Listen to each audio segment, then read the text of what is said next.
Welcome students on my official YouTube channel Naveen sir classes. साथियों, आज हम लोग पाचन तंत्र भाग 2 यानी कि डाइजेस्टिव सिस्टम पार्ट 2 के बारे में बात करने वाले हैं। ये बायोलॉजी की क्लास 6 है। क्लास 1 से लेकर 5 तक पूरी की पूरी लिस्ट साइंस की जो प्लेलिस्ट है वो आपको चैनल पे मिल जाएगी, वहां से आप देखते रहिए। पूरी साइंस, ज्योग्राफी, हिस्ट्री, बायो, ये सारी जितने भी जीएस के सेगमेंट हैं सबकी प्लेलिस्ट वहां पड़ी हुई है। ठीक है। यदि साथियों अपने समय को बचाना है तो इस नंबर पर व्हाट्सएप करके इस नंबर पर आप पीडीएफ मंगा सकते हैं। बाइलिंगुअल पीडीएफ होगा। जो कुछ मैं यहां लिखूंगा, जो कुछ मैं आपको एक्स्ट्रा चीजें प्रोवाइड करूंगा, वो सारी चीजें यहां पर आपको मिल जाएंगी। तो चलते हैं साथियों, पाचन तंत्र भाग 2 के बारे में हम लोग देखेंगे। आज हम लोग स्लाइवरी ग्लैंड्स के बारे में पढ़ेंगे। साथियों, स्लाइवरी ग्लैंड्स चलने से पहले कुछ चीजें हैं जो कि हमसे कल पिछली क्लास में थोड़ी सी फैक्चुअल मिस्टेक, मतलब मिस्टेक बहुत बड़ी नहीं हुई थी, लेकिन फैक्चुअल मिस्टेक हुई थी कि कितने फंगी फॉर्म, कितने फिल्ली फॉर्म पैपिलीज के बारे में। तो एक बार उसको देख लेते हैं, क्लियर कर लेते हैं। जैसे कि ये कल का पीडीएफ था, मतलब पीपीटी थी, तो इसमें मैंने कहीं बताया था आपको। हाँ, कहाँ पर है?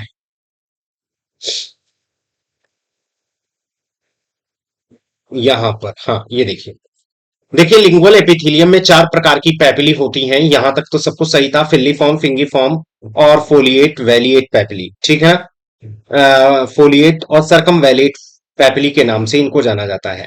तो यहां पर आप देख लीजिए, फोलिएट पैपिली है, ये देखिए फोलिएट पैपिली। और ये वाली जो है ये सरकम वैलेट पैपिली के नाम से जानी जाती है, या वैलेट पैपिली के नाम से जानी जाती है। ठीक है। उसके बाद ये है फुंजी फॉर्म पैपिली, उसके बाद फिल्ली फॉर्म पैपिली। मैंने कहा सबसे सर्वाधिक मात्रा में फिल्ली फॉर्म पैपिली है, बिल्कुल सही है। सबसे कम मात्रा में सरकम वैलेट पैपिली है, मिनिमम। यानी कि अगर 3 देखा जाए तो 3 ही मिनिमम है, मतलब 3 मेजर पैपिलीज हैं। लेकिन साथियों, यदि चौथे को भी हम गणना करें तो सबसे कम संख्या में कौन सी मौजूद है? सबसे कम संख्या में अगर देखा जाए, ये मिट नहीं रहा है, चलो इसको मैं कट कर दूंगा अभी। सबसे कम संख्या में अगर देखा जाए तो इसको मैं कट कर दे रहा हूं। एक जो मैंने लास्ट में बताया था, जो कि बहुत इंपॉर्टेंट पैपिली में नहीं आती, फोलिएट पैपिली होती है, फोलेट पैपिली। ठीक है। तो ये ध्यान में रखना, ये सबसे मिनिमम नंबर में होती है। ठीक है। अगर टेस्ट बड्स की बात करें, सर्वाधिक मात्रा में टेस्ट बड्स किसमें पाए जाते हैं, सबसे संख्या में सबसे ज्यादा टेस्ट बड्स किसमें पाए जाते हैं, तो ये चीज ध्यान में रखना। इसको मैं यहां लिख दे रहा हूं। सबसे ज्यादा टेस्ट बड्स मिल रहे हैं आपको इसमें, यानी कि फुंजी फॉर्म पैपिली। इसे मैं हटा के अलग से लिख दे रहा हूं। हाँ, हाँ, यानी कि फुंजी फॉर्म पैपिली, फुंजी फॉर्म पैपिली जो है, इसमें टेस्ट बड की संख्या सर्वाधिक है, टेस्ट बड सबसे ज्यादा है। संख्या इसकी सर्वाधिक नहीं है, संख्या तो फिल्लीफॉर्म पैपिली की है, लेकिन अगर टेस्ट बड्स की बात करें तो सबसे ज्यादा टेस्ट बड्स किसमें है? फुंजी फॉर्म पैपिली में। टेस्ट बड्स, टेस्ट बड्स, ये लिख लेना। टेस्ट बड्स सबसे ज्यादा है, यानी कि स्वाद कलिकाएं टेस्ट बड्स सबसे ज्यादा है फुंजी फॉर्म पैपिली में। किसमें बिल्कुल भी टेस्ट बड्स नहीं है, तो ये मेरा फैक्ट्स गलत हो गया था, ये चीज ध्यान में रखिएगा। फंगी फॉर्म पैपिली में टेस्ट बड्स सबसे ज्यादा है, और बिल्कुल टेस्ट बड्स किसमें नहीं है, किसमें बिल्कुल टेस्ट बड्स नहीं है। जो सबसे ज्यादा संख्या में पैपिली है उसमें कोई टेस्ट बड्स नहीं है, ये केवल ग्रिपिंग का काम करती है। तो ये ध्यान में रखना। यानी कि साथियों, यहां फिल्ली फॉर्म पैपिली जो है, फिल्ली फॉर्म पैपिली जो है, यहां पर इसमें टेस्ट बड्स बिल्कुल नहीं पाए जाते। ये मैंने बातों बातों में गड़बड़ कर दिया था, ये चीज ध्यान में रखना। बाद में मैंने जब वीडियो रियलाइज किया तो देखा। यहां चीज ध्यान में रखना, फंगी फॉर्म पैपिली में टेस्ट बड्स सबसे ज्यादा मात्रा में है, फिल्ली फॉर्म पैपिली में टेस्ट बड्स सबसे कम है। मतलब सबसे कम क्या, बिल्कुल एब्सेंट है। तो क्वेश्चन आपसे अगर पूछ लिया जाए कि टेस्ट बड्स बिल्कुल नहीं होते फिल्ली फॉर्म में, और सबसे ज्यादा टेस्ट बड्स किसमें पाए जाते हैं, तो फंगी फॉर्म में। ये बात समझ में आया? यहां आप देख रहे हैं 2 तिहाई हिस्से में कौन सी फिल्ली फॉर्म पैपिली है जिसपे टेस्ट बड्स नहीं है, ये चीज ध्यान में रखना। समझ रहे, सबसे ज्यादा फुंगी फॉर्म पैपिली पर टेस्ट बर्ड्स हैं। सबसे कम, अगर पैपिली में सर्वाधिक संख्या कम देखी जाए तो फोलिएट पैपिली है, जो ये देखो ग्रिपिंग का ये भी काम करती है, सबसे किनारों पर मौजूद है, टंग के बिल्कुल साइड में मौजूद है, पीछे के साइड।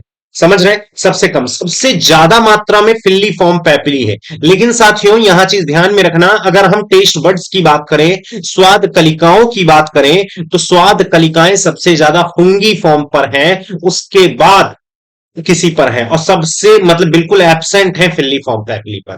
तो ये फैक्ट थोड़ा सही कर लीजिएगा। ठीक है, आगे बढ़ते हैं हम लोग। तो यहां तक तो आपने समझ लिया। अब पाचन तंत्र भाग 2 में हम सलाइवरी ग्लैंड्स पर बात करेंगे। साथियों जब भी हम सलाइवा पर बात करें तो ध्यान में रखिएगा लार। लार का सबसे पहली बात तो पीएच कितना होता है, पावर ऑफ हाइड्रोजन आयन 6.8। यहां पर ब्लड का भी पीएच आप जान जाइए, ब्लड का पीएच कितना होना चाहिए, तो ब्लड का पीएच 7.4 होना चाहिए। यूरिन का पीएच कितना होना चाहिए, तो यूरिन का पीएच याद रख लीजिए 6 होना चाहिए। अच्छा, अमाउंट कितना होना चाहिए, मात्रा इसकी कितनी होनी चाहिए भाई, इसका अमाउंट कितना होना चाहिए, ब्लड का पीएच 7.4। अगर हम अमाउंट की बात करें, इनकी मात्रा की बात करें, तो कितनी होनी चाहिए, ब्लड ब्लड का अमाउंट, इनकी मात्रा की अगर हम बात करें, तो देखिए इसका ब्लड की मात्रा वैसे 5 से 6 लीटर बताई जाती है पर व्यक्ति में, लेकिन ये 70 केजी व्यक्ति के लिए है, ध्यान में रखना। ये नहीं कि छोटा सा बच्चा जो पैदा हुआ उसमें भी 5 से 6 लीटर होगा। तो कैसे निकालते हैं, ये कैसे निकालते हैं, ये निकालते हैं 7 से 8% ऑफ बॉडी वेट। साथियों शारीरिक भार का 7 से 8%, ये ध्यान में रखना, शारीरिक भार का 7 से 8%। अब हिंदी में मैं लिख नहीं रहा हूं, बोल दे रहा हूं, सारी इतना तो आप सभी जानते होंगे, शारीरिक भार का 7 से 8%, यानी कि वैसे बोला कितना जाता है, 5 से 6 लीटर 70 केजी व्यक्ति में। यूरिन पीएच 6 होना चाहिए, ठीक है ना। सलाइवा लार का मैंने बता दिया 6.8। इसका अमाउंट कितना होना चाहिए, यदि आपके सामने काजू कतरी अचार ये सब ना आए, यदि आप स्वस्थ हैं, तो 1.5 litre per day, 1.5 litre per day. ये बात समझ में है। अब स्लाइवा में हमें पढ़ना क्या है, स्लाइवा के एंजाइम साथियों पढ़ने हैं, स्लाइवा के एंजाइम हम लोगों को पढ़ने होते हैं, ठीक है। एंजाइम, तो साथियों एंजाइम में अगर हम देखें तो 3 एंजाइम इसमें हैं। टाइलिन, पी से होता है पटाइलिन, लेकिन टाइलिन इसको पढ़ा जाता है, इसको टाइलिन पढ़ा जाता है साथियों, टाइलिन। दूसरा लाइसोजाइम, लाइसोजाइम, और तीसरा म्यूसिन, तीसरा म्यूसिन। म्यूसिन, लाइसोजाइम, टाइलिन, ये 3 होते हैं, टाइलिन लाइसोजाइम म्यूसिन। अब यहां मैं अपना फोटो हटा दे रहा हूं ताकि आपको, यहां जब मैं लिखूंगा तो आपको क्लियर हो जाए।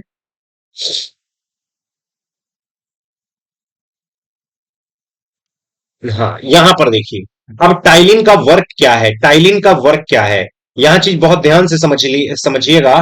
टाइलिन का क्या काम है साहब, टाइलिन कार्बोहाइड्रेट के डाइजेशन में हेल्प करता है, कार्बोहाइड्रेट को पचाता है, कार्बोहाइड्रेट के पाचन में हेल्पफुल है, का पाचन करता है, कार्बोहाइड्रेट का पाचन, यानी कि डाइजेशन करता है कार्बोहाइड्रेट का। ये बात समझ रहे हैं, क्या काम करता है भाई, कार्बोहाइड्रेट जिसको हमने बताया होगा, मोनोसेक्राइड, ओलिगोसेक्राइड, डाइसेक्राइड, पॉलीसेक्राइड। तो साथियों जब पॉलीसेक्राइड आप पढ़ रहे होंगे तो उसमें मैंने बताया होगा स्टार्च, तो स्टार्च को साथियों ये माल्टोज में कन्वर्ट कर देता है, माल्टोज में कन्वर्ट करता है। माल्टोज साथियों ये डाइसेक्राइड है, स्टार्च पॉलीसेक्राइड है, तो ये पॉलीसेक्राइड है, ये मैंने वहां पर जिक्र किया है, ध्यान में रखना, पॉलीसेक्राइड है। और ये क्या है, डाइसेक्राइड है साथियों, डाइसेक्राइड है। तो ये माल्टोज को किसमें बदल रहा है, टाइलिन, सॉरी स्टार्च को किसमें बदल रहा है, स्टार्च को माल्टोज में बदल रहा है, स्टार्च को किसमें बदल रहा है, माल्टोज में बदल रहा है। ये कार्बोहाइड्रेट के पाचन में सहायता करता है, इसीलिए कहा जाता है कार्बोहाइड्रेट का डाइजेशन यहां से स्टार्ट हो जाता है। ये बात क्लियर। दूसरा साथियों लाइसोजाइम, ये लाइसोजाइम क्या करता है, लाइसो का मतलब गलाना, और जाइम का मतलब एंजाइम, यानी कि साथियों ये बैक्टीरियल और वायरल इन्फेक्शन को रोकता है, इन्फेक्शन को रोकता है, इन्फेक्शन रोकता है। समझ रहे हैं? हमें समझ में हमें बिल्कुल पता है, जब आप स्टडी कर रहे हैं तो बैक्टीरिया का मतलब जीवाणु, वायरल का मतलब विषाणु संक्रमण को रोकता है। हालांकि इतनी हिंदी शायद आपको आती भी हो, बैक्टीरिया और वायरल इन्फेक्शन क्या होता है। यानी कि मैं लिख वैसे दे रहा हूं जीवाणु रोधी, जीवाणु व विषाणु रोधी है साथियों, विषाणु रोधी है। ये क्या होते हैं जीवाणु विषाणु, आगे चलकर बताएंगे हम जब सेल वगैरह पढ़ाएंगे। समझ रहे हैं कि नहीं? और म्यूसिन का क्या काम है साथियों? इसका मेन काम है लुब्रिकेशन। लुब्रिकेशन मतलब समझते हो? लुब्धि बनाना, लुब्धि बनाना है, भोजन को लुब्धि बनाना, इंगल्फ कर सकें ताकि आसानी से, लुब्धि बनाना। समझ रहे हो कि नहीं? लुब्रिकेशन, लुब्धि, ताकि भोजन को आसानी से चिपचिपाहट उसमें देना ताकि हम आसानी से निगल सकें। तो यहां तक उम्मीद है आपको बहुत बेहतर ढंग से, मैं हाइलाइटर से इसका यूज करके भी कर दे रहा हूं। एक मिनट, हाँ। तो ये म्यूसिन का काम समझ गए होगे, ये पूरा का पूरा सॉरी टाइलिन का काम है। इसके बाद ये देखो बैक्टीरियल वायरल इन्फेक्शन को रोकता है, ये किसका काम है भाई? ये लाइसोजाइम। और म्यूसिन का काम ये देखो, ये चीजें म्यूसिन का काम, ये बात समझ में आए? तो म्यूसिन लुब्रिकेशन का काम कर रहा है, लाइसोजाइम बैक्टीरियल वायरल इन्फेक्शन को रोकता है। थोड़ा सा मैं अगर हाईलाइट कर दूं इसको, ये देखिए, अब तो बहुत अच्छे से क्लियर हो गया होगा। लाइसोजाइम क्या करता है? जीवाणु विषाणु रोधी है। टाइलिन क्या करता है? कार्बोहाइड्रेट का पाचन करता है साथियों। कार्बोहाइड्रेट का पॉलीसेकेराइड में जो स्टार्च आता है उसको माल्टोज में करता है कन्वर्ट। यहां तक तो क्लियर हो गया म्यूसिन का काम। तो तीन एंजाइम पाए जाते हैं। अच्छा, एंजाइम को क्या कहते हैं? कभी कभी हमारे हिंदी भाई पूछ लेते हैं एंजाइम को हिंदी में क्या कहते हैं। तो एंजाइम को हिंदी में विकर कहते हैं। क्या कहते हैं भाई? विकर कहते हैं साथियों, विकर के नाम से जानते हैं। तो भैया स्लाइवा के एंजाइम पढ़ लिए, स्लाइवा का पीएच जान लिए, स्लाइवा का अमाउंट जान लिए। अब और क्या चीज है? अब और क्या चीज है? तो स्लाइवा के बारे में पहला स्टेटमेंट तो ये क्लियर हो गया, दूसरा ये हो गया। तो तीसरा साथियों हमें पढ़ना होता है सलाइवरी ग्लैंड, जो कि ये पूरे के पूरे फिगर में बना हुआ है। सलाइवरी ग्लैंड,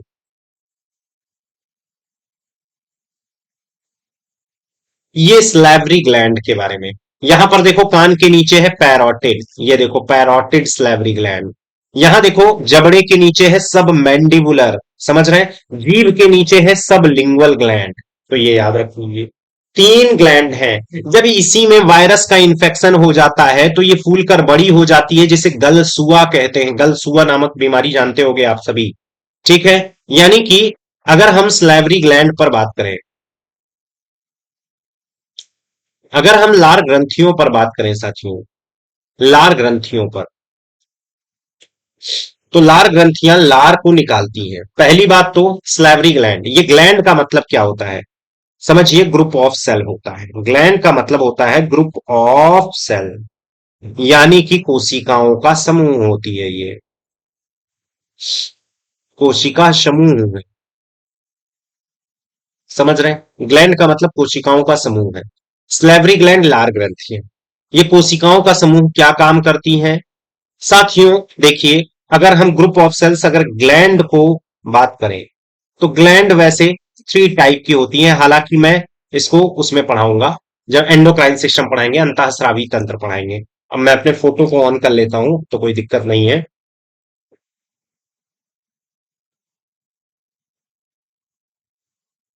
हाँ, ये ग्लैंड साथियों, ग्रंथियां तीन प्रकार की होती हैं, कोशिकाओं के समूह है। ये कोशिकाओं के ही सिर्फ समूह नहीं होती, कोशिकाओं के तो समूह है ही है, साथ में ये सिक्रीशन करती हैं कोशिकाओं के समूह, जो हार्मोन, एंजाइम अथवा जूस का श्रावण करती हैं। सा श्रावण करती हैं। श्रावण करती का मतलब समझते हो? सिक्रीशन करती हैं। इसको हम सिक्रीशन बोलते हैं।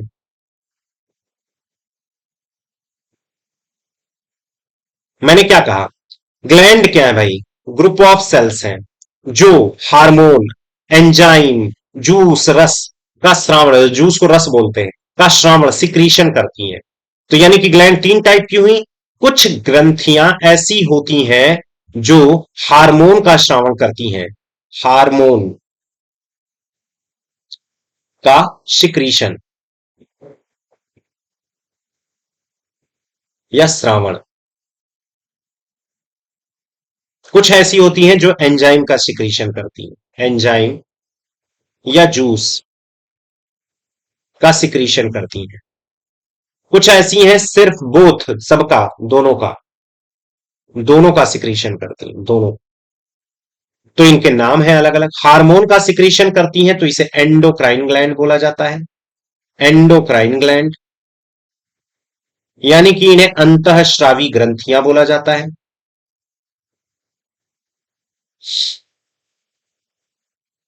अगर ये एंजाइम जूस का सिक्रीशन करती हैं तो इन्हें बहिस्रावी ग्रंथियां बोला जाता है। इन्हें एक्सोक्राइन ग्लैंड बोला जाता है।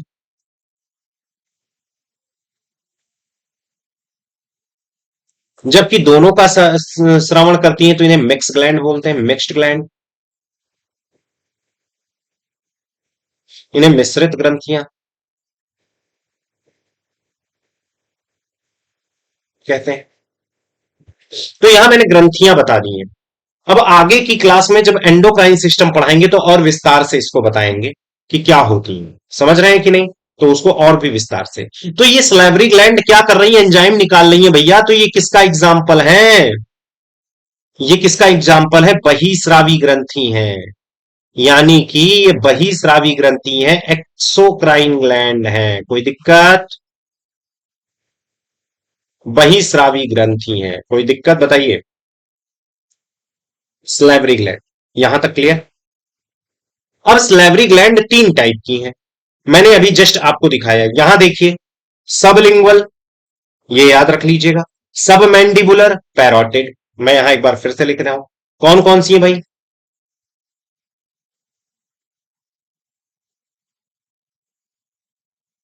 सब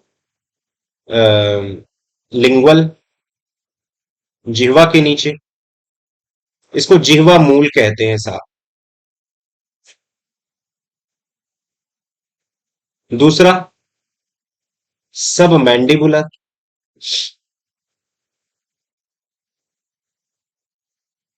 जबड़ा मूल। इसको वैसे लिखा क्या जाता है? सब मैंडिबुलर, सब मैग्जिलरी। यानी कि ऊपरी जबड़ा मैग्जिलरी कहलाता है, निचला वाला मैंडिबुलर कहलाता है। तो ये सब मैंडिबुलर, सब मैग्जिलरी बोल दी, वैसे शॉर्ट में सब मैंडिबुलर बोला जाता है। तीसरा पैरोटिड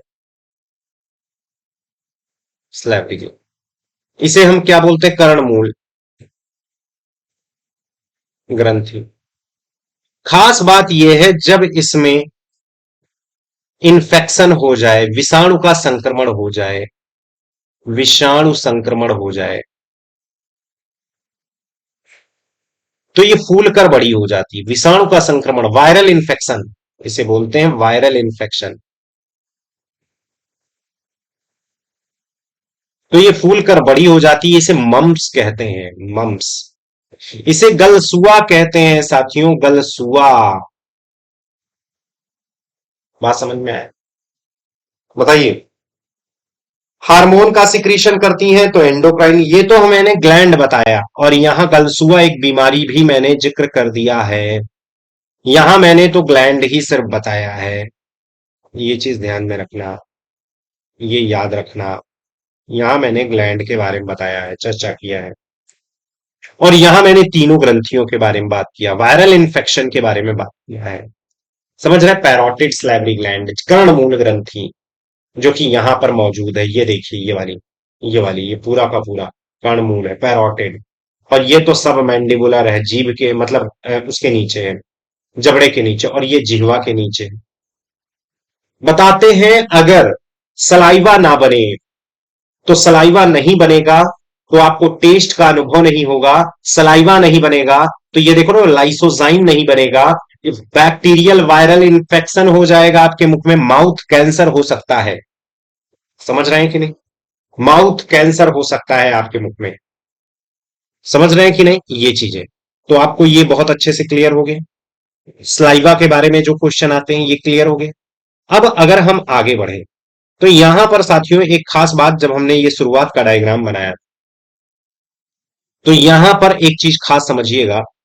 ये वाला जो जोन आप देख रहे हो, ये वाला, ये वाला, ये वाला, ये वाला, ये वाला, इसे हम एक नाम से पुकारते हैं जिसका नाम होता है फायरिंग्स। इसका नाम होता है फायरिंग साथियों, फायरिंग्स। ये जो फायरिंग्स है, ये जो फायरिंग्स है, फायरिंग्स, एक मिनट, स्पेलिंग थोड़ी सी मिस्टेक हो गई है।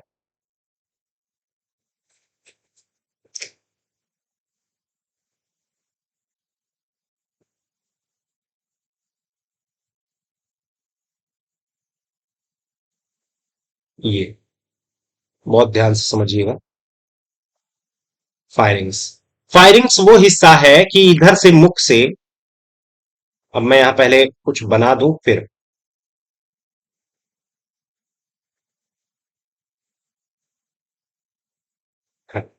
अब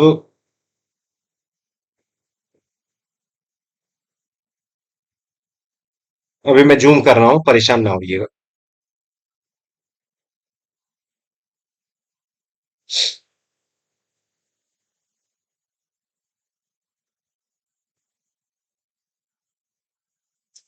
अब मैं जूम कर रहा हूं, जरा ध्यान से समझिए। ये देखिए, मुख से आप हरा हरा जो मैटर मैंने बिल्कुल ग्रीन पेन से दिखाया है, ये देखो मुख से आप भोजन कर रहे हो। ये भोजन किस वाली नली में जा रहा है? ईसोफेगस वाली नली में, इस वाली नली में जा रहा है। ये चीज ध्यान में रखना, ईसोफेगस वाली नली में जा रहा है। लेकिन जो आप श्वास ले रहे हो साथियों, ये देखो श्वास इस ट्रैकिया वाली नली में जा रहा है। ये देखो ट्रैकिया है, विंड पाइप में जा रहा है। ब्लैक रंग से जो जा रहा है ये विंड पाइप है। तो ये मुख, यानी कि भोजन, ये देख रहे हो, और वायु यहां एक दूसरे से मिलते हैं। तो वो हिस्सा जहां भोजन और वायु एक दूसरे से मिक्स होते हैं, वो कौन सा है? फायरिंग्स वाला हिस्सा है। साथियों, कभी कभी ऐसा होता है, कहते हैं खाना खाते समय बातें नहीं करनी चाहिए। खाना खाते समय बातें नहीं करनी चाहिए। क्यों?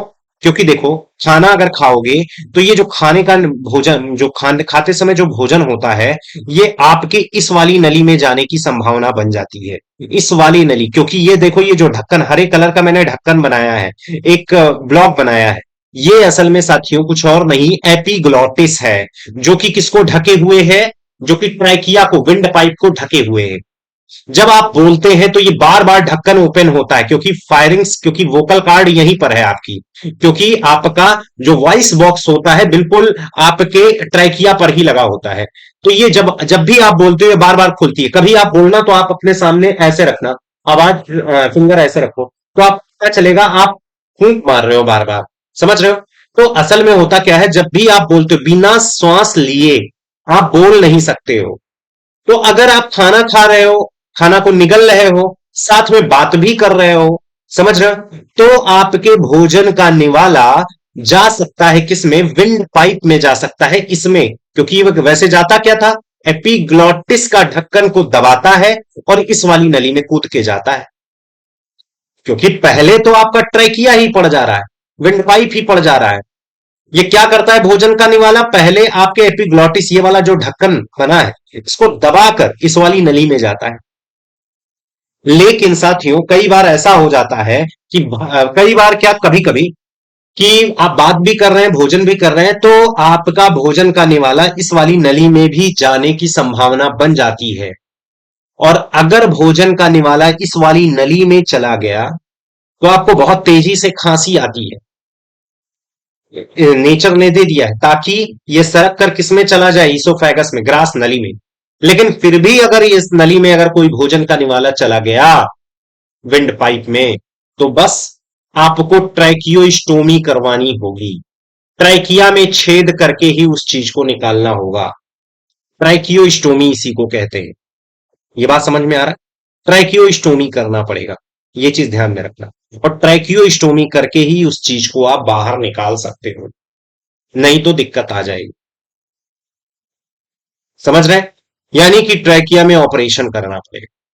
तो ये चीज ध्यान में रखना। तो कभी क्वेश्चन आ जाए भोजन और वायु एक दूसरे से कहां मिलते हैं, तो ये फायरिंग्स वाला हिस्सा। समझ गए? अब हम आते हैं भोजन फायरिंग से होते हुए ईसोफेगस में आते। ईसोफेगस में भला क्या चीज होती है भाई, ये भी तो हमें समझना होगा। ईसोफेगस में क्या चीज होती है? तो चलिए भाई, ईसोफेगस हम लोग थोड़ा समझ लेते हैं। ग्लैंड तो समझ ही गए होंगे क्या क्या है इसमें। एक मिनट।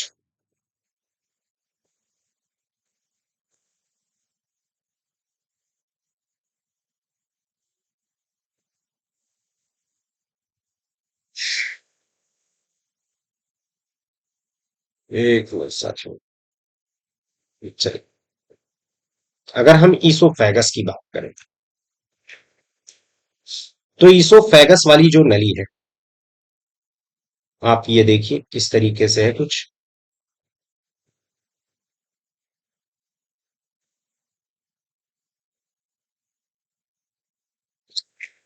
ये गड़बड़ हो गया।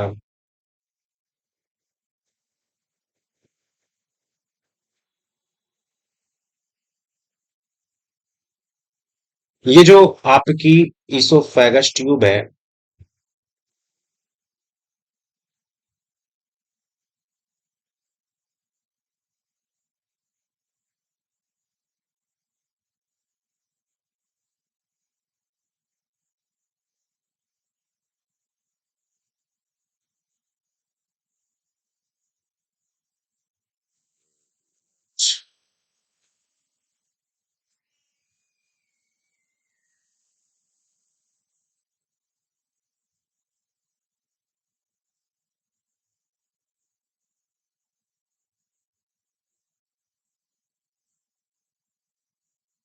ये तो ट्रैकिया है, ये सीधे स्टमक से लगा हुआ है,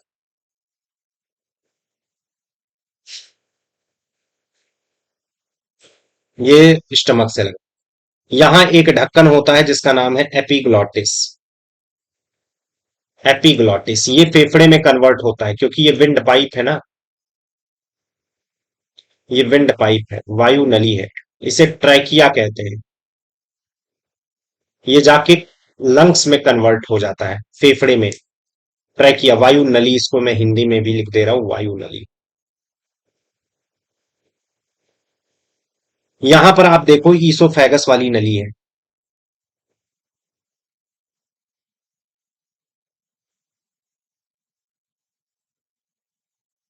इसे हम ग्रास नली बोलते हैं।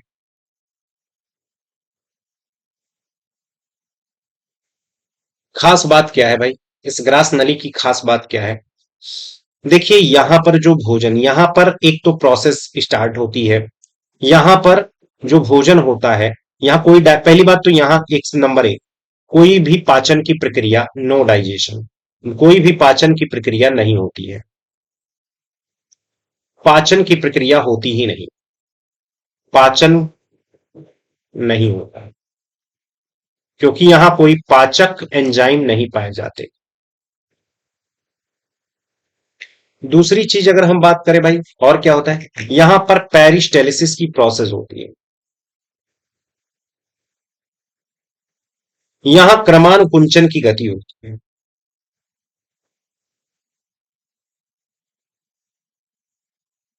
पेरिस्टेलिसिस क्रमानुकुंचन समझते हो?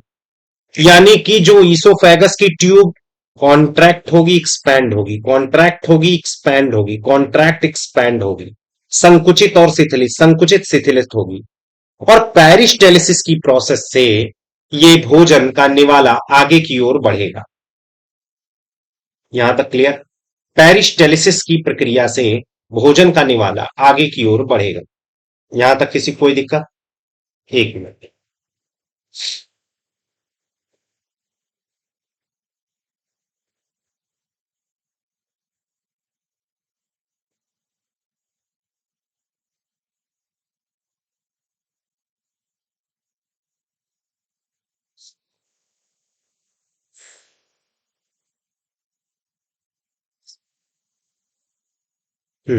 यहां तक क्लियर? तो नो डाइजेशन, पाचन नहीं होता, पेरिस्टेलिसिस की प्रक्रिया होती है। तीसरा, यहां पर का जो भोजन है, उसको एक नाम से पुकारते हैं बोलस। इसे बोलस कहते हैं सर। बोलस, ये एनसीईआरटी का शब्द है बोलस, ये चीज याद रखिएगा। यहां पर जो भोजन होता है उसे एक नाम से पुकारते हैं, बोलस के नाम से पुकारते हैं। बॉल शेप में उसका स्ट्रक्चर होता है, बॉलस। तो अच्छा, कभी कभी ये भी पूछ लिया जाता है भाई कि बता दो हमें ईसोफेगस की लंबाई कितनी होती है, तो याद रख लो 25 सेंटीमीटर, हालांकि कभी पूछा जाता नहीं है। तो यहां पर केवल ये चार चीजें आपको याद रखनी है, कोई भी पाचन की प्रक्रिया नहीं होती, पेरिस्टेलिसिस की प्रोसेस होती है। यहां का जो भोजन है, यानी कि ये आप लिख सकते हो, जो फूड, जो भोजन ईसोफेगस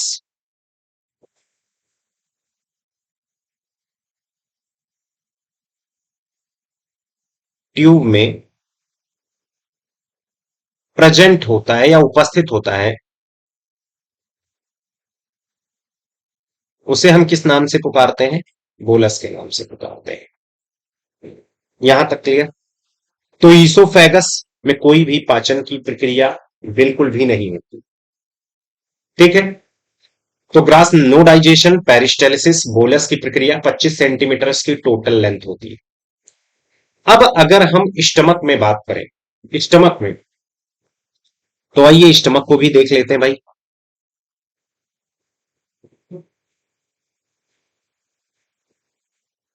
स्टमक की प्रक्रिया में हमारे पास पेजेस थोड़े से कम पड़ जाएंगे।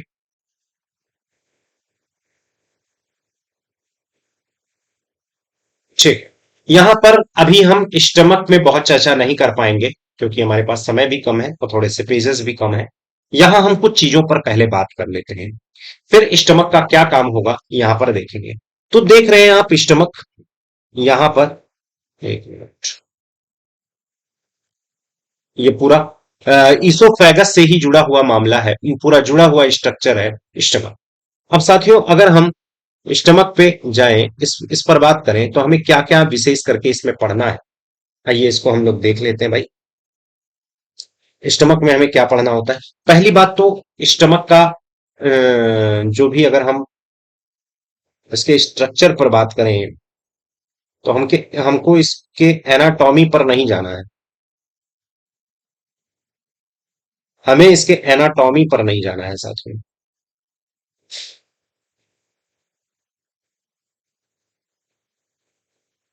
ये कुछ स्टमक का स्ट्रक्चर जे शेप में है। तो जे शेप का जो स्ट्रक्चर है, इसके कुछ भाग हैं, जैसे ये वाला भाग, ये वाला भाग, ये वाला भाग। अब आइए इसको देख लेते हैं कौन कौन से भाग हैं भाई। जो ये वाला भाग है साथियों, इसको एक नाम से पुकारा जाता है, कार्डिया। इसको कार्डिया के नाम से जानते हैं, कार्डिया। ये वाला जो भाग है आप देख रहे हैं, इसको फंडस के नाम से जाना जाता है। जबकि यहां पर आप देख रहे होगे, ये वाला जो पूरा का पूरा भाग है, इसको मैं ये शेप में दिखा देता हूं।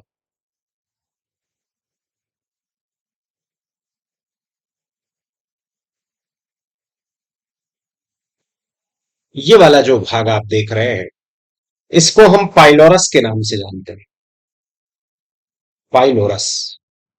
और जबकि ये जो सादा वाला भाग है, सबसे बड़ा भाग है, बॉडी के नाम से जाना जाता है। तो फंडस, बॉडी, पाइलोरस, कार्डिया, यहां तक समझ गए? ये कार्डिया वाला भाग किससे जुड़ा हुआ है भाई? सबसे ऊपर वाले भाग ईसोफेगस से, यानी कि ग्रास नली से जुड़ा हुआ है। ये ग्रास नली से जुड़ा हुआ भाग है, ये ग्रास नली से जुड़ा हुआ भाग है। समझ रहे? ग्रास नली, यानी कि ये ईसोफेगस से जुड़ा हुआ बात है, ईसोफेगस। समझ रहे हैं? ईसोफेगस इसको बोल सकते हैं, या ओइसोफेगस भी कहीं कहीं लिखा मिलता है। तो ओइसोफेगस कहो, ग्रास नली कहो, बात एक ही है, कार्डिया जुड़ा होता है। जबकि ये वाला भाग स्मॉल इंटेस्टाइन से जुड़ा होता है, छोटी आंत से जुड़ा हुआ है। ये स्मॉल इंटेस्टाइन से जुड़ा होता है,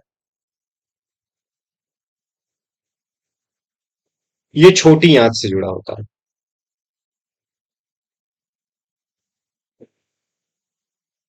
स्मॉल इंटेस्टाइन से जुड़ा होता है। समझ रहे हो कि नहीं? ये पाइलोरस वाला भाग, ये चीज है, क्योंकि यहीं से तो ये छोटी आंत जुड़ी हुई है, ये देख रहे हो, और यहीं से तो ग्रास नली, ये वाला पूरा पूरा ग्रास नली यहीं से जुड़ा हुआ है, तो कार्डिया भाग ग्रास नली से जुड़ी है, और जबकि पाइलोरस वाला भाग छोटी आंत स्मॉल इंटेस्टाइन। अब स्मॉल इंटेस्टाइन का वो डिओडिनम भाग है, यहां पर मैं अलग से लिख दे रहा हूं, ये कौन सा भाग है, डिओडिनम, यानी कि ग्रहणी भाग से जुड़ा हुआ, समझ रहे हैं। तो एक तरीके से आपने ये समझ लिया पहले स्टमक का स्ट्रक्चर क्या है, और अगर हम इसकी सेल्स की बात करें तो स्टमक के अंदर बहुत सारी डिफरेंट डिफरेंट टाइप की सेल्स हैं, जिसको जानना बहुत जरूरी है। ये जो डिफरेंट डिफरेंट टाइप की सेल्स हैं अलग अलग टाइप का सिक्रीशन भी करती हैं। तो सबसे पहले हम लोग देख लेते हैं कि कौन कौन सी सेल्स हैं, यानी कि आमाशय के अंदर की कोशिकाएं, आमाशय की कोशिकाएं,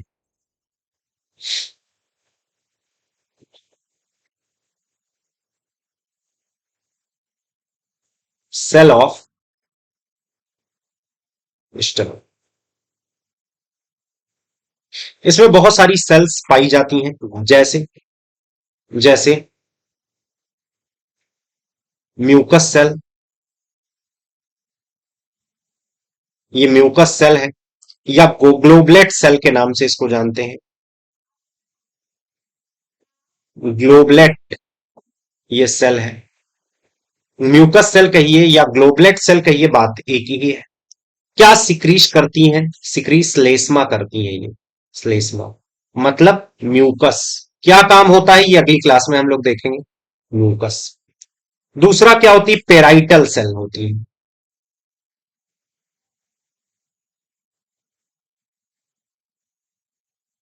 सेल, या ऑक्जेनेटिक सेल बोला जाता है इसको, सेल बोला जाता है इनको। ये क्या सिक्रीट करती हैं, तो ये चीज ध्यान में रखिएगा, ये आपका HCl एक एसिड है, वो सिक्रीट करती हैं। तो म्यूकस गोबलेट सेल हो गई, पेराइटल सेल ऑक्जेनेटिक सेल्स हो गई, समझ रहे हैं। और लास्ट एक सेल्स होती है चीफ सेल या पेप्टिक सेल्स, चीफ सेल या पेप्टिक सेल्स के नाम से इनको जाना जाता है, चीफ सेल या पेप्टिक सेल, पेप्टिक सेल। ये क्या काम करती हैं, ये साथियों कुछ हार्मोन सिक्रीट करती हैं, प्रोरेनिन, प्रोरेनिन, पेप्सिनोजन, पेप्सिनोजन, ये पेप्सिनोजन एंड, तो यहां मैंने चीफ सेल पेप्टिक सेल्स की भी बात कर दी है मैंने, ये देखिए। तो नंबर एक सेल ये बहुत इंपॉर्टेंट है, नंबर दो सेल ये बहुत इंपॉर्टेंट है, नंबर तीन सेल ये भी बहुत इंपॉर्टेंट है, समझ रहे हैं। Mucus cell, parietal cell, chief cell, और ये सभी क्या कर रही हैं, कोई म्यूकस निकाल रहा है, कोई HCl निकाल रहा है, कोई प्रोरेनिन पेप्सिनोजन निकाल रहा है सर। इसीलिए बोला जाता है, मैं जरा अपना फोटो हटा दूं तो ताकि थोड़ा स्पष्ट हो जाएगा, आपको समझ में आएगा। हाँ, अब देखिए, ये एक टाइप की सेल आपने देखा म्यूकस सेल, दूसरे टाइप की सेल देखा पेराइटल सेल, एक कौन सी थी, म्यूकस सेल, दूसरी कौन सी थी, पेराइटल सेल, और तीसरी कौन सी है, चीफ सेल या पेप्टिक सेल। ये तीनों मिलकर, ये तीनों को अगर मिला दिया जाए साथियों, तीनों मिला दिया जाए तो इसको कहते हैं जठर ग्रंथि, हिंदी में इसे जठर ग्रंथि कहते हैं, इसी को हम गैस्ट्रिक ग्लैंड बोलते हैं साथियों, गैस्ट्रिक ग्लैंड। तो गैस्ट्रिक ग्लैंड से एक दो तीन चीजें निकलती हैं, म्यूकस, सॉरी, इन सेल को जठर ग्रंथि गैस्ट्रिक ग्लैंड कहते हैं, समझ रहे हैं कि नहीं, जठर ग्रंथि के नाम से जाना जाता है। और जो ये सिक्रीट करती है उसे जठर रस कहा जाता है, जैसे श्लेष्मा जठर रस का भाग है, HCl जठर रस का भाग है, और टोरेनिन पेप्सिनोजन जठर रस का भाग है, गैस्ट्रिक जूस का पार्ट है, ये अगली क्लास में फिर से भी हम डिस्कशन कर देंगे। हालांकि यहां पर मैंने स्टमक की कुछ चीजें बता ही दी। स्टमक का स्ट्रक्चर मैंने बता दिया कि पार्ट कौन कौन से होते हैं, फंडस, कार्डिया, बॉडी, पाइलोरस। समझ गए? ये एक दो तीन चार भाग हो गए। कौन सा भाग इसोफेगस से जुड़ा होता है? कार्डिया। कौन सा भाग स्मॉल इंटेस्टाइन, छोटी आंत के डियोडिनम से जुड़ा होता है, ग्रहणी से जुड़ा होता है? पाइलोरस। इसमें कौन कौन सी कोशिकाएं होती हैं? तीन कोशिकाएं होती हैं, mucus, globular cell, parietal cell, oxyntic cell, chief cell, peptic cell. Mucus cell, globular cell ये श्लेष्मा का सिक्रीशन करती है। पेराइटल एचसीएल ये किसका सिक्रीशन कर रही है? HCL, pepsinogen. ये इनको अगर एक दो तीन को मिला दिया जाए तो जठर ग्रंथि। अच्छा, इनके जो श्रावण हुए हैं, ये जो जो इन्होंने स्रावित किए हैं, जो जूस बनाए हैं, इसको किस नाम से जाना जाता है? तो साथियों, इसको जठर रस कहा जाता है। मैं यहां लिख दे रहा हूं, इसको जठर रस कहा जाता है साथियों। इसको गैस्ट्रिक जूस कहा जाता है। इसको गैस्ट्रिक जूस कहा जाता है। एक मिनट।